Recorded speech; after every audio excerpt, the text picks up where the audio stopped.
và prey mất có tận tương rong chăm chỉ nhập cảประกวดในขนมไทยนี่บัดนี้យើងនិយាយអំពីគូយុគនេះគឺសម្រាប់ PSG ហ៊ានឲ្យជ័យទៅកាន់ Inter ចំនួន0លើកន្លះស្និតសម្រាប់ក្រុមនេះខ្ញុំគិតថា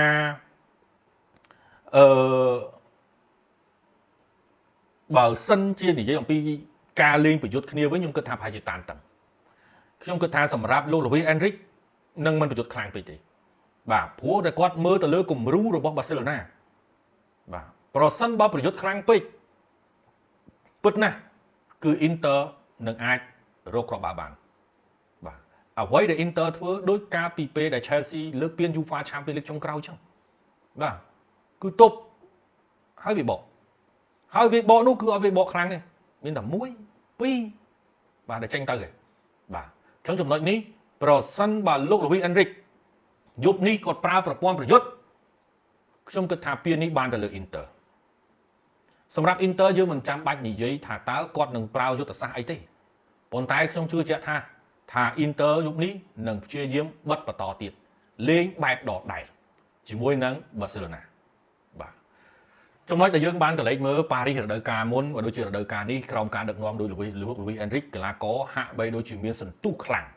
បាទប៉ុន្តែបើសិនជាយើងកលេចទៅមើលការប្រកួត League Pace វិញនៅក្នុងដើមរដូវកាលសម្រាប់ប៉ារីសហាក់បីដូចជាធ្វើមិនសូវបានល្អទេឈានចូលរហូតទៅដល់លេងវគ្គជម្រុះទៀតមុននឹងអាចឡើងមកកាន់ដល់វគ្គផ្ដាច់ព្រាត់នេះប៉ុន្តែយ៉ាងណាមិញសម្រាប់ប៉ារីសបានទម្លាក់ក្រុមមកពីអង់គ្លេសអស់ហើយឃើញថាសម្រាប់ប៉ារីសលេងជាមួយនឹង Liverpool គឺអាចនិយាយបានថាជាពេលវេលាដែលត្រូវតានតឹងបំផុតសម្រាប់ប៉ារីស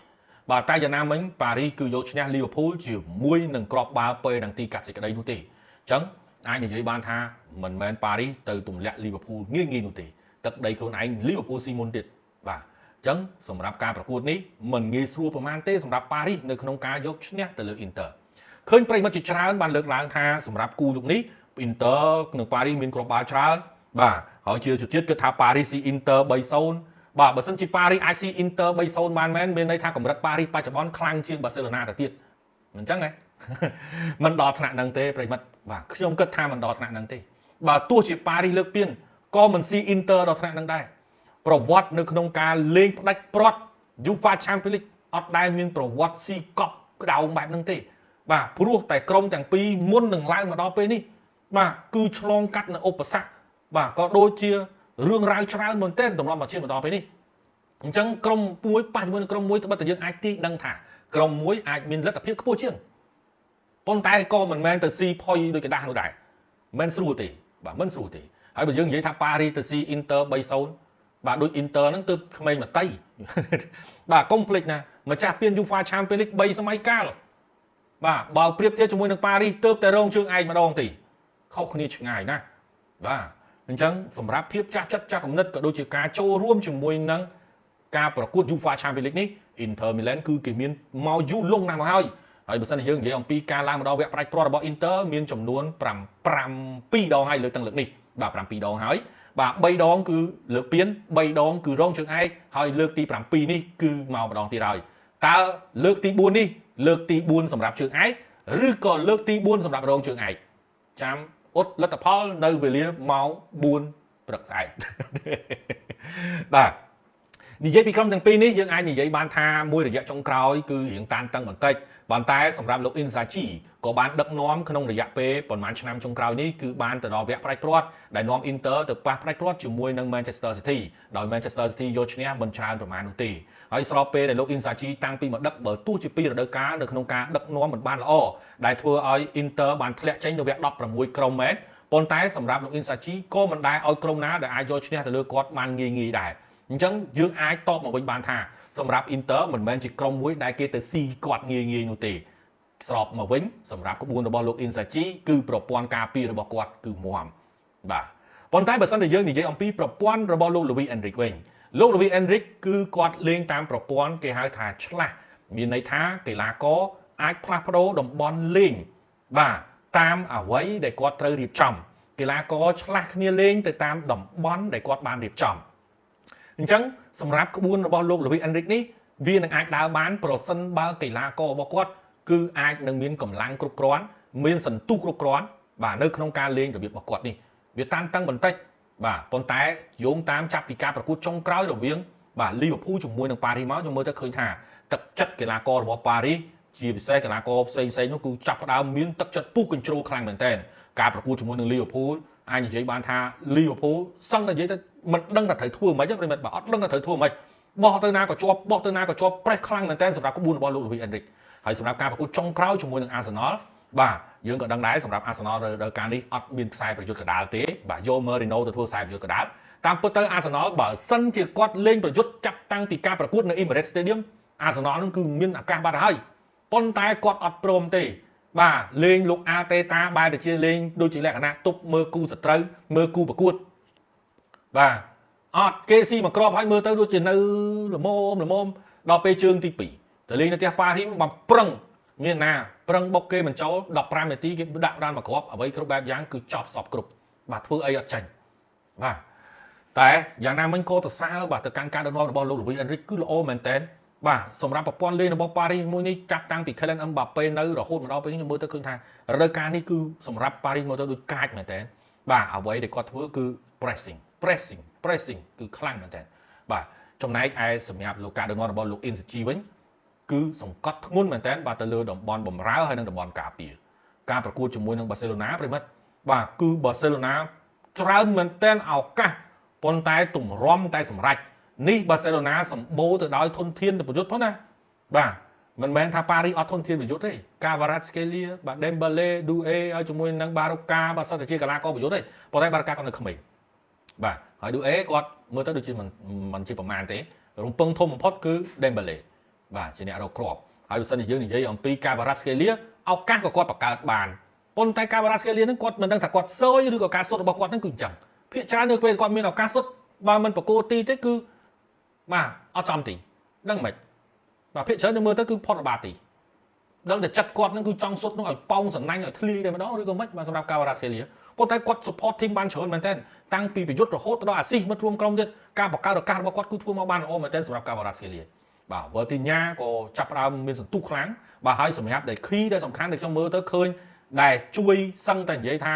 ច្រើនមែនតើជាងគេបងប្អូននោះគឺខ្ញុំសូមផ្ដល់ឲ្យទៅលើអាក្រាហាកេមីតំបន់ការពារទេប៉ុន្តែគាត់ជួយ support ខ្លាំងមែនតើមិនត្រឹមតែការពារមកជួយទៅ support ដល់ប្រយុទ្ធពេលខ្លះជួយដល់ប្រយុទ្ធទៀតបាទព្រោះមកឃើញហើយមួយ Arsenal គាត់រកគ្រាប់បាទអញ្ចឹងនេះគឺជា key បាទវាគឺជាចំណុចមួយដែលជាក្បួនរបស់លោក Luis Enrique នៅក្នុងការឲ្យកីឡាករផ្លាស់ប្ដូរ role នៅក្នុងការលេងបាទហើយកីឡាករមួយចំនួនគឺគាត់បានប្ដូរ role បាទបើតែគាត់ប្រកែកខាងហ្នឹងមែនតែលោក Luis Enrique អត់ឲ្យលេងខាងហ្នឹងទេគឺប្ដូរ role ឲ្យលេងបាទនេះគឺជាចំណុចខ្លាំងមួយរបស់លោក Luis Enrique ប៉ុន្តែសម្រាប់លោក Inzaghi គឺគាត់នៅជាមួយនឹង Inter យូរដែរហើយបាទពីមុនគាត់ដឹកនាំ Lazio បើសិនតែគិតមកដល់បច្ចុប្បន្នសម្រាប់លោក Inzaghi គឺនៅ Inter តាំងពី2021មកបាទអញ្ចឹងមានន័យថានៅ4 ឆ្នាំហើយបាទសម្រាប់គាត់អញ្ចឹងសម្រាប់លោក Inzaghi គឺស្គាល់ច្បាស់ណាស់ពីអ្វីដែល Inter កំពុងតែធ្វើបាទអញ្ចឹងសម្រាប់នៅក្នុងរាត្រីនេះបើសិនជាយើងនិយាយអំពីគ្រូណាដែលមានបទពិសោធន៍ខ្ពស់ជាងគឺប្រកាសណាស់គឺលោក Luis Enrique លោក Luis Enrique ក៏មានអាយុច្រើនជាងលោក Inzaghi ហើយសម្រាប់លោក Luis Enrique ក៏ធ្លាប់ដឹកនាំក្លឹបបាទបានជោគជ័យជាងលោក Inzaghi ដែរបាទសម្រាប់លោក Inzaghi ទើបតែប្រកបដំបូងបាទជីពរបស់គាត់ជាមួយនឹង Lazio ទេបាទប៉ុន្តែសម្រាប់លោក Luis Enrique គឺចាប់ផ្ដើមជាមួយនឹង Barcelona បាទចាប់តាំងយូរណាស់ហើយបាទប្រិមិត្ត2014បាទប៉ុន្តែគាត់លេងមុននេះបាទគាត់ដឹកនាំមុននេះទេគាត់ដឹកនាំ Roma បាទគាត់ដឹកនាំ Barcelona ដែរបើសិនដូចជា Barcelona B បាទគាត់ដឹកនាំ Celta បាទអញ្ចឹងណាបាទអញ្ចឹងគាត់មានបទពិសោធន៍ច្រើនគួរសមដែរតែលោក Inzaghi គាត់ដឹកនាំដំបូងគឺ Lazio បាទមានន័យថាបទពិសោធន៍របស់គាត់នៅតិចឡើយណាបាទសម្រាប់លោក Inzaghi បាទអញ្ចឹងបើសិនជាយើងនិយាយអំពីលោក Luis Enrique គឺមានចំណុចមួយដែលប្រិមិត្តខ្លះនៅអត់ទាន់ដឹងទេព្រោះប្រិមិត្តខ្លះទើបតែដឹងថាអូគាត់ធ្លាប់ដឹកនាំនេះគាត់ធ្លាប់ដឹកនាំបាសេគាត់ធ្លាប់ដឹកនាំអេស្ប៉ាញបាទអញ្ចឹងជម្រាបជូនប្រិមិត្តបាទលោក Inzaghi លោក Luis Enrique ក៏ជាអតីតកីឡាកររបស់ Barcelona ដែរហើយតួនាទីរបស់គាត់នៅពេលដែលការដែលគាត់ខ្លាចជាកីឡាករនោះគឺគាត់ខ្សែប្រយុទ្ធបាទបំរើនិងប្រយុទ្ធបាទបំរើក៏បានប្រយុទ្ធក៏បានបាទនេះជាមូលហេតុដែលលោក Luis Enrique គឺគាត់ចេះក្បាច់ក្បួនបាទនៅក្នុងការប្រយុទ្ធដោះដូរប៉ុន្តែក៏មិនទាន់អស់ដែរបាទសម្រាប់លោក Luis Enrique នៅពេលដែលគាត់ចាប់ផ្ដើមដឹកដំបូងបាទក៏គាត់ចាប់ផ្ដើមពី Roma មកអីចឹងណាបាទ Barcelona B ទៅមកមាន Roma មានអីចឹងទៅក៏គាត់បានមកដឹកនាំដល់ Barcelona ឈុតធំបាទក្នុងឆ្នាំទី1គាត់បានដឹកនាំ Barcelona លើកពាន3ក្នុងមួយរដូវកាល La Liga បាទ Copa del Rey ហើយជាមួយនឹង UEFA Champions League បាទ UEFA Champions League រដូវកាលទី2គាត់របូតពាន UEFA Champions League តែគាត់បានដឹកនាំបាសេឡូណាឲ្យឈ្នះពាន La Liga ម្ដងទៀតហើយក៏ឈ្នះ Copa del Rey ទៀតបាទទើបតែឈានចូលដល់ឆ្នាំទី3ទេដែលគាត់បានដឹកនាំមិនបានលើកពានទាំង La Liga ទាំង UEFA Champions League ទទួលបានតែមួយពានគត់គឺ Copa del Rey បាទអញ្ចឹងបើគិតសរុបទាំងអស់សម្រាប់ការដឹកនាំរបស់ Luis Enrique គឺបានដឹកនាំបាសេឡូណានៅចាប់រយៈពេល3ឆ្នាំពី2014ដល់2017លើកពានទាំងអស់ចំនួន9បាទខ្លាយទៅជា manager ដែលជោគជ័យមួយរូបរបស់បាសេឡូណាដូចគ្នាបាទយោងតាមបទសម្ភាសន៍ទៅកាន់ Lionel Messi គាត់បានលើកឡើងថាសម្រាប់ manager 2ដែលគាត់ស្ថិតនៅក្រោមការដឹកនាំគឺមានតែ2រូបតែប៉ុណ្ណោះដែលគាត់ផ្ដល់តម្លៃខ្ពស់មែនតើគឺទី1លោក Pep Guardiola ទី2គឺលោក Luis Enrique នេះឯងប៉ុន្តែឆ្នាំចុងក្រោយ2017ដែលលោក Luis Enrique បាទអត់បន្តកុងត្រាជាមួយនឹងបាសេឡូណាក៏ដោយសារតែ Lionel Messi នឹងដូចគ្នាបាទកាលនោះគឺសម្រាប់ Lionel Messi គាត់ហាក់បីដូចជាកំពុងតែគេថា stress បាទដល់អញ្ចឹងគឺលោក Luis Enrique គឺបានប្រើគាត់ច្រើនបាទហើយចុងក្រោយគាត់ធ្វើអត់បានលោក Luis Enrique ប្រកួតបន្ទាប់ក៏មិនអានដាក់គាត់ចូលលេងដាក់គាត់បានលេងត្រឹមតែនាទីចុងក្រោយអញ្ចឹងធ្វើឲ្យ Lionel Messi នេះគឺមិនសូវសប្បាយចិត្តបង្កើតចេញជាចំនួនបាទតាំងសរសៃកដាក់គ្នានៅក្នុងបន្ទប់ផ្លាស់សម្លៀកបំពាក់បន្ទាប់ពីមានការរឿងរ៉ាវហេតុនេះកើតឡើងចឹងមកក៏មានការសម្រុះសម្រួលគ្នាច្រើនមែនតើបាទរហូតដល់គាត់ទាំងពីរនាក់នេះគឺត្រឡប់មករកភាពប្រក្រតីវិញបើតែយ៉ាងណាវិញក្នុងឆ្នាំចុងក្រោយគឺលើកពានបានតែមួយគត់បាទគឺ Copa del Rey បាទប៉ុន្តែសម្រាប់ Lionel Messi គាត់បានបញ្ជាក់ថាគាត់ក៏បានហៅក៏ដូចជាបាននិយាយទៅកាន់លោក Luis Enrique ដែរថាកុំចាក់ចេញអីបន្តនៅទៀតចឹងណាព្រោះយើងឃើញហើយត្រឹមតែរយៈពេលតែ3រដូវកាលនៃការដឹកនាំរបស់លោក Luis Enrique គាត់បានដឹកនាំបាសេឡូណាលើកពានរហូតដល់9ឯណោះបាទអញ្ចឹងបើយើងប្រៀបធៀបបាទ Johan Cruyff បាទមានដូចជាលោក Pep Guardiola សឹកនិយាយថាមានតែលោក Luis Enrique នេះឯងដែលស្ថិតនៅក្នុងបញ្ជីដែលដឹកនាំបាសេឡូណាបានពានច្រើនបាទប៉ុន្តែគ្មានអ្នកណាឈ្នះលោក Pep Guardiola ទេ14ឯណោះប្រិមិត្តបាទ4រដូវកាលដឹកនាំបាន14ពានប៉ុន្តែត្រឹមតែ3រដូវកាលប៉ុណ្ណោះក៏លោក Luis Enrique ដឹកនាំបាន9ពានដែរបាទអញ្ចឹងបើយើងត្រឡប់មកវិញលោក Luis Enrique នេះមិនមែនជាបុគ្គលឬក៏ចង់និយាយថាជា manager ធម្មតានោះទេអញ្ចឹងសម្រាប់គាត់បាទគឺធ្វើបានល្អមែនតើសម្រាប់ការដឹកនាំក្រុមយក្សមួយនេះប៉ុន្តែសម្រាប់លោក Luis Enrique បញ្ជាក់ថាសម្រាប់គាត់ត្រូវការសិទ្ធិខ្លាំងនៅក្នុងការដឹកនាំអញ្ចឹងមានន័យថាគាត់ដឹកនាំគឺអ្វីគ្រប់យ៉ាងគឺត្រូវតែតាមគាត់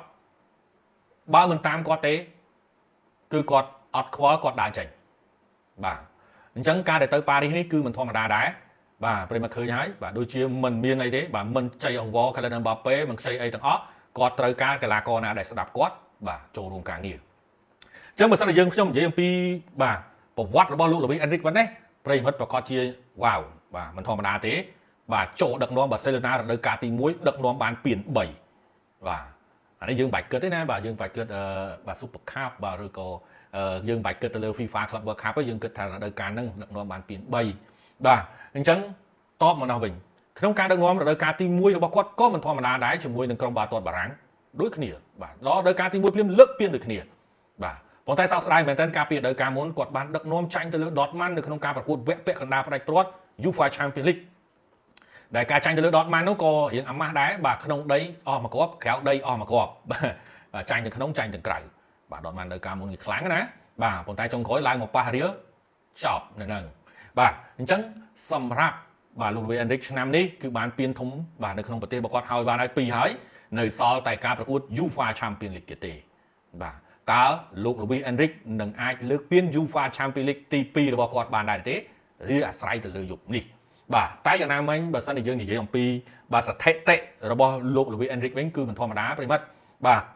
តែយ៉ាងណាមិញគាត់ដឹកនាំអេស្ប៉ាញអត់ជោគជ័យទេប្រិមិត្តបាទគាត់ដឹកនាំអេស្ប៉ាញអត់ជោគជ័យទេក្នុងរយៈពេលដឹកនាំអេស្ប៉ាញអស់ច្រើនឆ្នាំគាត់ដឹកនាំបានត្រឹមតែរងជើងឯក Nation League តែប៉ុណ្ណោះអញ្ចឹងគាត់អត់ជោគជ័យជាមួយនឹងការដឹកនាំជម្រើសជាតិទេបាទតែយ៉ាងណាមិញសម្រាប់លោក Luis Enrique គឺមានកម្រិតខ្ពស់មែនតើបើសិនជាយើងនិយាយអំពីអត្រានៅក្នុងការដឹកនាំបាសេឡូណាគឺមានអត្រាឈ្នះរហូតដល់ 76% នោះប្រិមិត្តបាទមានន័យថាការដឹកនាំរបស់គាត់ចាញ់តិចជាងឈ្នះបាទស្របពេលដែលការដឹកនាំប៉ារីសមកដល់ពេលនេះគឺគាត់ដឹកនាំមានស្ថិតិរហូតដល់ 70% ទៅហើយបាទនៅក្នុងការដឹកនាំនឹងជ័យជំនះបាទអញ្ចឹងប្រសិនបើយើងនិយាយអំពីស្ថិតិមួយនេះវាក៏ពិបាកដែរ បាទសម្រាប់លោក Inzaghi មិនអញ្ចឹងណាបាទក៏លេខទៅមើលលោក Inzaghi វិញបាទយើងនិយាយអំពីលោក Luis Enrique បាទលើកពីគាត់ច្រើនណាស់ហើយដែរបាទសម្រាប់ Inter ជាមួយនឹង Paris នេះមានអត់អាចជួបគ្នានៅលើឈុតធំទេណាប្រិមិត្តគាត់ធ្លាប់ជួបគ្នាតែនៅលក្ខណៈ friendly ទេបាទគ្រាន់តែការប្រកួត friendly ហ្នឹងគឺលេខអត់ឈ្នះ Inter ទេជួបគ្នាចុងក្រោយនៅ2023បាទជួបគ្នាចុងក្រោយលើក2023ក៏ Inter ឈ្នះដែរបាទយ៉ាងណាមិញសម្រាប់បាទលោក Inzaghi វិញគឺគាត់ទៅតែប្រកបអាជីពនេះបាទដែរទេបាទចាប់ផ្ដើមពី Lazio នៅក្នុងឆ្នាំ2016បាទបើសិនជាយើងនិយាយអំពីគាត់វិញគឺឃើញថាបាទតិចទៀតជាងលោក Inzaghi ជាងលោក Luis Enrique ច្រើនណាបាទលោក Inzaghi ណាបាទទៀតជាងលោក Luis Enrique ច្រើនមែនតើហើយក្នុងវ័យវិញគឺគាត់ខុសគ្នា6ឆ្នាំបាទលោក Luis Enrique 55បាទលោក Inzaghi ទើបតែ49ទេបាទអញ្ចឹងប៉ុន្តែសម្រាប់គាត់ទាំងពីរនាក់នេះដូចគ្នាបាទប៉ុន្តែលោក Inzaghi នេះខ្លាំងជាងព្រោះគាត់ជា striker ប្រិមត្តស្គាល់គាត់ហើយបាទជាអ៊ីតាលីបាទគាត់នៅកីឡាករក៏មិនធម្មតាដែរបាទអញ្ចឹងសម្រាប់លោក Luis Enrique គាត់ក៏ជាខ្សែប្រយុទ្ធបំរើហើយប្រយុទ្ធហើយសម្រាប់ Inzaghi នេះវិញគាត់ striker តែហ្មងបាទខ្សែប្រយុទ្ធតែហ្មងបាទអញ្ចឹងហើយដែលធ្វើឲ្យឃើញបាទ counter របស់គាត់ទៅអែមប៉ុន្តែការការពារក៏មិនធម្មតាដែរបាទបើសិនជាយើងនិយាយពីការដឹកនាំបាទ Lazio រយៈពេល5ឆ្នាំគឺគាត់ដូចជាមិនសូវជាកាក់កបអីប្រហែលទេបាទប៉ុន្តែយ៉ាងហោចណាស់ក៏គាត់បានដឹកនាំ Lazio ទទួលបានពានមួយចំនួនដែរបាទមិនដល់ថ្នាក់អត់អីសោះទេបាទតូចតាចបើសិនជាយើងនិយាយពីការដឹកនាំ Inter គឺគាត់ចាប់ផ្ដើមធ្វើបានល្អច្រើនបាទសម្រាប់ Inter គឺមកដល់ពេលនេះការដឹកនាំពី2021មកបាទក្នុងការដឹកនាំរបស់គាត់បាទ2022 2023 2024 2025ឆ្នាំទី4របស់គាត់ដឹកនាំ Inter បានលើកពានចំនួន6ហើយបាទក្នុងនោះផងដែរ Italy Serie A ចំនួន1ដងផងដែរបាទសម្រាប់ការប្រកួត Coppa Italy 2ដង Super Coppa ចំនួន3ដងហើយ UCL ក៏បានដឹកនាំបានរងជើងឯកបាទ2022 2023នោះចាញ់ក្រោមធ្វើជើងរបស់ Manchester City យ៉ាងណាមិញបើសិនជាយើងគិតទៅលើគេហៅថាកម្រិតនៅក្នុងការឈ្នះវិញគឺគាត់មានរហូតដល់ 65.28% បាទជាមួយនឹងការដឹកនាំ Inter តែបើប្រៀបធៀបជាមួយនឹងលោក Luis Enrique ដឹកនាំ Paris វិញគឺខ្ពស់ជាងគឺ 69.09% ជិត 70% ហើយបាទយ៉ាងណាមិញយើងអត់អាចនិយាយបានទេត្រឹមតែគ្រូប៉ុន្តែយើងក៏អាចនិយាយបានថារឿងនេះក៏ជារឿងមួយដែលស្ថិតនៅក្នុងគេហៅថាកម្រិតនៅក្នុងការដឹកឬក៏ប្រវត្តិនៅក្នុងការដឹកឬក៏និយាយថាបទពិសោធន៍នៅក្នុងការដឹកប៉ុន្តែបើសិនជាយើងនិយាយអំពីការពី UCL ចុងក្រោយនៃ Inter លើកពានបាទ Inter បានលើកពានចុងក្រោយ UEFA Champions League គឺនៅក្នុងរដូវកាល2010កាលនោះគឺ Inter បានទម្លាក់ Barcelona នៅក្នុងវគ្គពាក់កណ្ដាលផ្ដាច់ព្រាត់ណាបាទនិយាយទូប្រិមម្ដងទៀតណា Inter លើកពាន UEFA Champions League ចុងក្រោយនៅក្នុងឆ្នាំ2010ហើយនៅក្នុងឆ្នាំនោះផងដែរ Inter បានទម្លាក់ Barcelona នៅក្នុងវគ្គពាក់កណ្ដាលផ្ដាច់ព្រាត់អញ្ចឹងមានន័យថានៅក្នុងរដូវកាលនេះ Inter ទម្លាក់ Barca ទៀតអញ្ចឹង Inter លើកពានមែនអត់ទេគ្រាន់តែចង់និយាយអំពីការលើកពានចុងក្រោយបំផុតរបស់ Inter គឺបានទម្លាក់ Barcelona នៅក្នុងវគ្គពាក់កណ្ដាលផ្ដាច់ព្រាត់ហើយកាលនោះបានគាត់ទៅជួបវគ្គផ្ដាច់ព្រាត់ប៉ះជាមួយនឹង Bayern Munich ស៊ី Bayern Munich 2-0 តិច Inter ស៊ី Paris 2-0 ទៅបាទគ្រប់យ៉ាងគឺយើងមិនទាន់អាចនិយាយបានទេប្រិមិត្តបាទបើសិនជាដូចខ្ញុំបានលើកឡើងអញ្ចឹងក្រុមទាំងពីរនេះគឺមានភាពតានតឹងបន្តិចដោយសារតែបច្ចុប្បន្នសម្រាប់លោក Inzaghi ក្នុងការដឹកនាំ Inter គឺមានផលលំបាកដែរបាទអ្វីដែលគាត់ពឹងគឺទៅលើ Dumfries ហើយជាមួយនឹងកីឡាករ Lautaro Martinez ដែលនៅក្នុងតំបន់ប្រយុទ្ធបាទតែយ៉ាងណាមិញនៅក្នុងតំបន់បម្រើនិងតំបន់ការពាររបស់គាត់បើយើងនិយាយកីឡាករចាស់ៗដូចប្រិមិត្តនិយាយត្រូវគឺកីឡាករចាស់ៗសម្បូរបាទសម្រាប់ Inter ប៉ុន្តែយើងមិនមែនតែមើលងាយកីឡាករចាស់ៗបាននោះទេបាទហើយសម្រាប់កីឡាករក្មេងៗច្រើនបាទសម្រាប់ Paris បាទប៉ុន្តែក៏មិនមានអត់មានចាស់ដែរមានចាស់ដូចគ្នាបាទគាត់ថាកីឡាករវ័យក្មេងក៏មានច្រើនបាទតបទៅគាត់ទាំងពីរនាក់មិនដែលជួបគ្នាបាទមិនដែលលេងជាមួយប៉ះគ្នាម្ដងណាទេបាទហើយសម្រាប់ក្លឹបក៏ប៉ះគ្នាតែ friendly ដែរអញ្ចឹងការប៉ះគ្នាលើកនេះគឺជាប៉ះគ្នាដ៏ថ្មីស្រឡាងបំផុតលោក Inzaghi ក៏មានប្រវត្តិប៉ះគ្នាជាមួយលោក Enrique បាទហើយសម្រាប់ Inter ក៏មិនដែលមានប្រវត្តិប៉ះជាមួយនឹង Paris នៅក្នុងពាន UEFA Champions League បាទជន់ថ្មីជ្រើងតែម្ដងបើសិនជាយើងក៏លេខទៅមើលបាទសរុបសេចក្តីបើសិនជាយើងក៏លេខទៅមើលការប្រកួតចាប់ផ្ដើមពីវគ្គ League Pace មកគឺ Inter គឺគេមកទីតាំងនេះរលូនបំផុតរហូតដល់ប៉ះ Barcelona ដែលការប្រកួតបាទបញ្ចប់នៅត្រឹមវគ្គមកបន្ថែមគណៈពេលដែល Paris វិញគឺត្រូវធ្លាក់ចេញពីតំបន់បាទដែលត្រូវជាប់ដោយស្វ័យប្រវត្តិជាមួយនឹងវគ្គ16ក្រុមត្រូវលេងជម្រុះបន្តទៀតមុននឹងឡើងទៅកាន់វគ្គ16ក្រុមបន្ទាប់ពីការលេងយកឈ្នះបាទជាច្រើនលើកច្រើនសារបាទរហូតដល់ការយកឈ្នះទៅលើ Liverpool, Aston Villa ជាមួយនឹង Arsenal បន្តទៀត យើងឃើញថាសម្រាប់ប៉ារីសធ្វើបានល្អជាមួយនឹងក្រុមអង់គ្លេសគណៈពេលដែល Inter គឺធ្វើបានល្អជាមួយនឹងក្រុមនៅប្រទេសអេស្ប៉ាញបាទមិនធម្មតាណាបាទយើងក៏មិនអាចមើលងាយបាទទៅលើ Inter បានដែរកុំភ្លេចថា Inter ស៊ីសិតតែដបូទុកបាទស៊ីបាយ៉ឺនម៉ូនិចស៊ីបាសេឡូណាបាទកុំភ្លេចណាបាទកុំមើលងាយ Inter បាត់តែកីឡាករ Inter សិតតែចាស់បាទកុំមើលងាយចាស់បាទព្រោះចាស់គេស្គាល់ផ្លូវច្រើនបាទអញ្ចឹងបូកសរុបមកវិញការប្រកួតចាប់តាំងពីដើមមកគឺសម្រាប់ Inter គឺមានភាពល្អប្រសើរជាងបាទទី1ទី2បើសិនជាយើងនិយាយអំពីប្រវត្តិនៃគ្រូគឺសម្រាប់ប៉ារីសគឺល្អជាងដោយសារតែលោក Luis Enrique បានធ្លាប់ដឹកនាំក្រុមបាសេឡូណាធ្វើបានជោគជ័យខ្លាំងមែនទែនតែរយៈពេល3ឆ្នាំជាពិសេសការដឹកនាំដំបូងរបស់គាត់ជាមួយនឹងបាសេឡូណាតែយ៉ាងណាកុំភ្លេចណាប្រិមិត្តការនោះបាសេឡូណាគឺមាន MSN បាទ Luis Suarez Neymar ហើយនឹងបាទ Messi គេកំពុងតែបាទកំពុងតែខ្លាំងឡើងជើងបាទគេសហការគ្នាដូចជួបបាទហើយសម្រាប់គ្រូគឺសម្រាប់លោក Luis Enrique គឺមានបាទល្អជាងតែយ៉ាងណាមិញលោក Luis Enrique បានចាក់ឆ្ងាយពីការដឹកនាំក្លឹបអស់រយៈពេលច្រើនឆ្នាំគួរសមដែរហើយបាទបើយើងគិតទៅចេញតាំងពីឆ្នាំ2007ទៅតែដឹកនាំវិញឆ្នាំ2024 23ទេបាទអញ្ចឹងមានន័យថាដឹកនាំបាទខានយូរដែរហើយបាទ5ឆ្នាំបាទអញ្ចឹងសម្រាប់គ្រូក៏លោក Luis Enrique ជាមួយនឹងលោក Inzaghi នេះខ្ញុំអាចនិយាយថាផ្ដល់ឲ្យលោក Luis Enrique ខ្ពស់ជាងបន្តិចបើសិនជាយើងនិយាយអំពីប្រវត្តិដូចជាមិនមានទេយើងឈានចូលដល់កីឡាករនៅក្នុងរដូវកាលនេះបាទនៅក្នុងការប្រកួតប្រែប្រយុទ្ធនេះគ្មានកីឡាកររូបណាទាំងពីរក្រុមដែលប្រឈមជាមួយនឹងបញ្ហារបួសទេបាទអត់មានទេណាប្រិមត្តបាទអត់មានកីឡាករដែលប្រឈមជាមួយនឹងបញ្ហារបួសទេអញ្ចឹងមានន័យថាបាទសម្រាប់យុគនេះគឺពេញសាច់តែម្ដងគ្រាន់តែមានភាពលេចហៀងបន្តិចសម្រាប់បាកាវ៉ារ៉ាត់ស្កេលីបាទលេចហៀងបន្តិចថាអាចនឹងបានប៉ុន្តែសម្រាប់ការវឹកហាត់គឺមានតែអាចនឹងចូលលេងតង់ទី2គឺថាបានបាទអញ្ចឹងបូកសរុបសេចក្តីមកខ្ញុំផ្ដល់ឲ្យក្រុមទាំងពីរយុគនេះមានអត្រាស្មើគ្នាខ្ពស់បាទមានអត្រាស្មើគ្នាខ្ពស់ក្រុមទាំងពីរនឹងឈានចូលទៅដល់វគ្គបន្ថែមមកការកាត់សេចក្តីអាចឈានចូលដល់ការប្រកួតពេលនាទីកាត់សេចក្តីបាទប៉ុន្តែប្រហែលជាអាចចប់ទៅមកបន្ថែមមើលទៅបាទខ្ញុំមើលទៅកាន់យុទ្ធសាស្ត្របាទរបស់លោក Inzaghi គាត់លាក់កីឡាករដែរហើយកីឡាកររបស់ Inter បច្ចុប្បន្នណាប្រិមិត្តអ្វីដែលយើងបានមើលឃើញគឺគាត់ស្មើសាច់បាទការពារបំរើប្រយុទ្ធគ្រាន់ថាបើសិនជាយើងប្រៀបធៀបប្រយុទ្ធគាត់បាទចាំឆ្មក់ឬក៏ counter បាទហើយការ counter ឬក៏វាឆ្មក់របស់គាត់កីឡាករមិនច្រើនទេបាទតិចតួចទេបាទគ្រាន់ថាប្រសិទ្ធភាពខ្ពស់តែបើប្រៀបធៀបជាមួយនឹងប៉ារីសគាត់ទៅដែរតែប្រសិទ្ធភាពគាត់តិចប្រិមត្តឃើញទេលេងជាមួយនឹងលីវើពូលឱកាសគាត់ក៏ច្រើនស្អីក៏ច្រើនតែបានទេបាទអត់មានឱកាសណាដែលរកគ្រាប់បាល់បានច្រើនគួរគាត់សម្គាល់ទេហើយបើគាត់យើងនិយាយអំពីមួយអាសនលបើសិនជាគាត់មានបើចង់និយាយថាគាត់បកកែបញ្ចប់ទីវិញប៉ារីសស៊ីអាសនលមិនស្ទើរទេអញ្ចឹងការបញ្ចប់ទីរបស់ប៉ារីសនៅមានកម្រិតហើយស្របពេលដែលតំបន់ការពាររបស់ Inter នោះក៏ពេលកំពុងមាំអញ្ចឹងតានតឹងណាស់នៅក្នុងការរកគ្រាប់បាទតានតឹងណាស់នៅក្នុងការរកគ្រាប់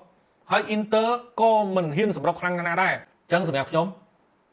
សូមផ្ដល់ឲ្យក្រុមទាំងពីរស្មើគ្នាឈានចូលមកបន្ថែមបើសិនជាកាត់សេចក្តីលើបាល់ប៉េនឹងទីប្រិមត្តក៏ដឹងដែរការប្រកួតចុងក្រោយដូណារ៉ូម៉ានេះឯងគឺជាអ្នកធ្វើស៊ីលីវើពូលហើយសម្រាប់យ៉ានស៊ូមឺក៏ជាអ្នកធ្វើស៊ីបាសេឡូណាអញ្ចឹងគាត់ទាំងពីរនាក់មានអ្នកចាំទីជើងខ្លាំងដូចគ្នាយប់នេះតានតឹងណាបាទប្រសិនបើឈានចូលដល់វគ្គពេលនឹងទីខ្ញុំសូមផ្ដល់ឲ្យថាខ្ញុំមិនហ៊ានថាអ្នកណាដែលអាចនឹងទទួលបានជ័យជំនះលើកពីនទេប៉ុន្តែយប់នេះខ្ញុំសូមផ្ដល់ផលលំអៀងតិចតួចទៅខាង Inter បាទបើសិនជានិយាយថាអ្នកណាលើកពីននិយាយស្រួលលំអៀងតិចក៏នៅតែផ្ដល់ឲ្យគាត់លើកពីនដែរខ្ញុំសូមផ្ដល់ឲ្យខាង Inter ប៉ុន្តែការលើកពីនរបស់ Inter គឺមានភាពលើសទៅកាន់ប៉ារីសមិនច្រើននោះទេ